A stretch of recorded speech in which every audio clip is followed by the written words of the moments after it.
Daro na inyong lingkod sa ngayon. Pusit. Kaya mo na ako, ito pa yung nahuli ko. Medyo madalang pa. Nagpailaw ko sa ngayon mga lods, oh. Saka medyo mahangin yung amihan. Yan. Dito tayo sa laot ang inyong lingkod. Kaya mo na ako ng panghapunan mga lodi. Kaya kila tayo ng pusit. Ito yung ulam ko ngayon. Tara, let's go. Mamaya papakita ko sa inyo kung paano ko hinuli gamit ito. Ito yung gamit ko pang huli dyan. Yan, tawag sa amin to las-las. Medyo madalang pa kasing daro mga lods. Mamaya pakita ko kung paano gamitin. Mga ano lang ito mga lods. Ano lang, yung mano-manong paraan na paghuli ng pusit na dumadaraw sa pailaw. Yung pusit na ito mga lods, dito lumalaki. Ganito lang talaga ito. Tawag sa amin to bulpin. Hanggang ganito lang ito kalaki. Iba yung pusit na lumalaki. Okay, tara, let's go. Ilan muna tayo mga lodi para makapagkain na ng hapunan. At nang may lakas para sa pag ano, paghuli maya baka dumami yung daraw. Sana bihiyaan tayo ng marami ngayon mga lods para may pambiling bigas naman ang inyong lingkod. Yan. Sariwa-sariwa mga lodi, kahuli lang.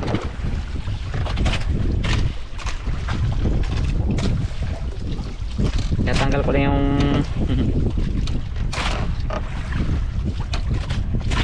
masarap na ulam na may mga lodi. Sinong kumakain ng kinilaw nito mga lodi? Sabayan nyo ko sa pagkain. Napakalinam na ng lasa nito.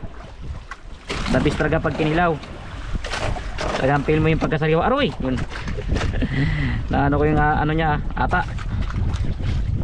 Aabot ng kutsilyo. Ayan o. Kaya nang itim. Naabot pa guide ko ng kutsilyo. Tinamaan.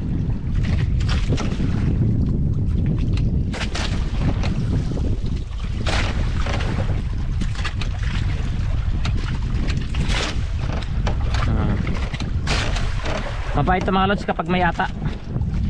Gas natin. Mas maganda pag walang ata sa kinilaw. Pero kapag ka sa adobo, mas gusto ko yung may ata. Pero pag kinilaw ayaw ko na may ata. Medyo mapakla siya. Yan o.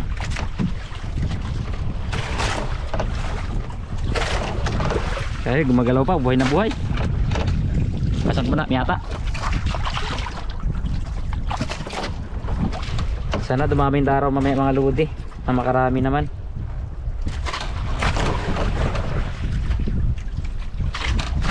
Medyo ano pa yung daraw, kaunti pa lang.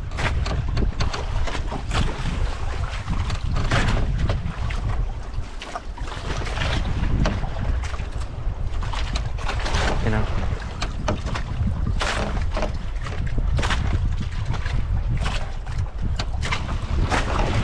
Maglilinis muna ako ng kikilawin ko mga lods. Tapos mamaya sabayan nyo ako sa pagkain. So natapos ko na linisan mga lods. Silagay ko na suka. May asin na rin konti. Wah, namimisa yung alon. So sinamakan para pampasarap sa kinilaw. Hindi ako mahilig sa sili mga lods. Pero kapag sa kinilaw mas gusto ko may konting anghang. Tulad nito. Isa natin ng sili. Piraso. Para tumatalab naman yung linamnam anghang ng pusit. Ayan o. Ayan, namumulan ng mga lodi. Nakakatakam na. Wow, nagbago agad kulay ng pusit mga lods. Sulit ang pangulam. Siyempre tikpan natin kung masarap ba. Oh, tikpan natin mga lodi kung masarap nga. Natikim, ulo ng pusit. Anong linamnam mga lodi. Pero ano, tumatanab yung ahang. Siyempre, kuha na ng ano, pamulakas ng baon. Baon, paborito ko. Bahaw. Yung mga lodi oh. Pero, bahaw. Tara, kain tayo. Unang subo mga lods. Unang subo, kahit mag-isa lang pero masarap kumain kapag ng ulam. Grabe. Kinilaw na pusit. Anong nilam na nito? Grabe ka namnam. Pil na pil ang pagkasariwa mga lods pagka kinilaw. Pero take note, Pagdating sa kinilaw, lalo sa laot, katibayan din ng sikmura mga lodi. Yung iba, hindi sila makain ng kinilaw lalo pag gabi, sumasama din tiyan. Kaya pag sa laot din, may mga tao rin kasi namimili ng ano mga lods, yung kailang mga sikmura na sakay na kinakain. Sa amin, nasanay kami sa ganito, papaaraw mga paggabi pagdating sa laot. Hindi may iwasan na ano, magdala ng ganito, suka o kaya sinamakan.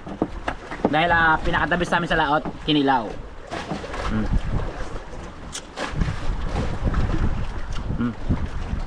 Grabe, anong namnam.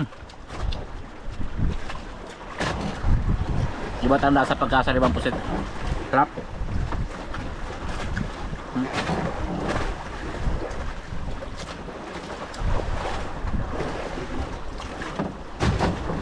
So kumakain ng kinilaw, kumbaga para sa akin, mas pet ko kainin yung pusit pag ano, kinilaw kaysa sa niluto. Naramdaman ko linamnam na pagkasariwa talaga.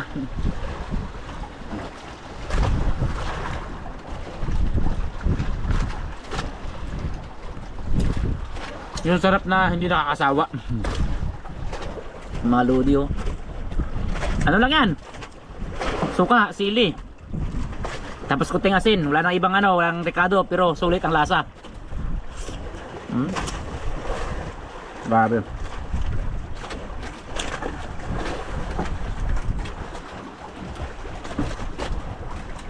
Pag itong ulam, napakasarap kumain. Grabe. At anong pusit?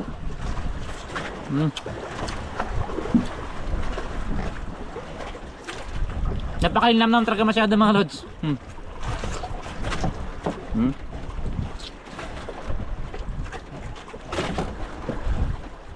Grabe.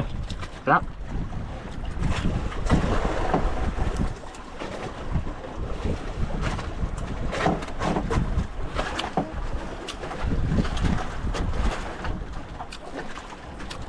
Mas malasa yung kinilaw na pusit kaysa ano, kinilaw na isda.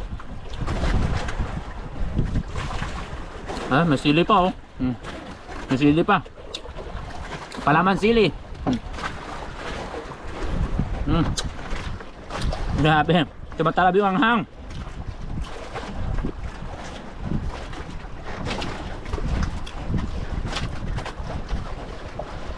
Hindi pa naman ako sanay kumain ng sili mga lods. Tumatalab na.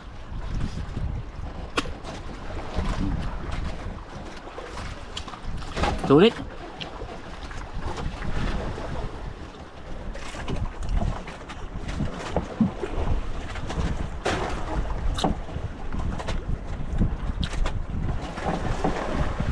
Grabe lasa.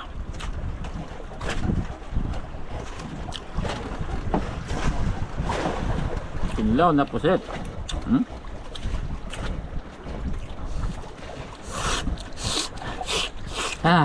Anghang na. Nakakaranaman ako anghang mga lods. Pusit oh. Harap talaga.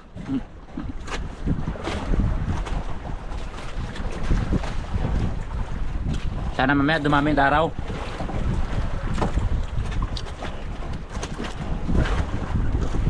Medyo maagos na kasi nasa ngayon mga lods. Sana magtigim na ang agos.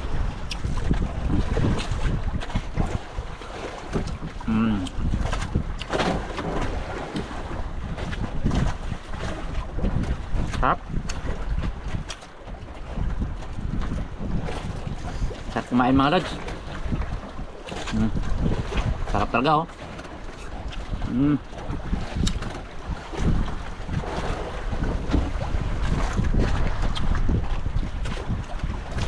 Tumatalab na yung anghang.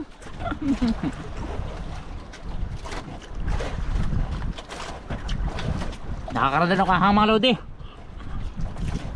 Ang tindi ng anghang. Tindi ng anghang.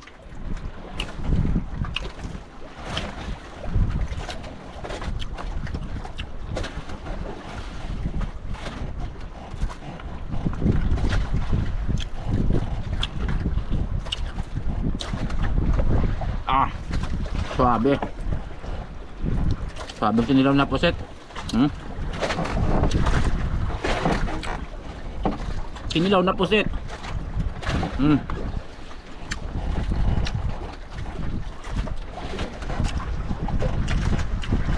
Wala ka nang hanapin pa. Sarap.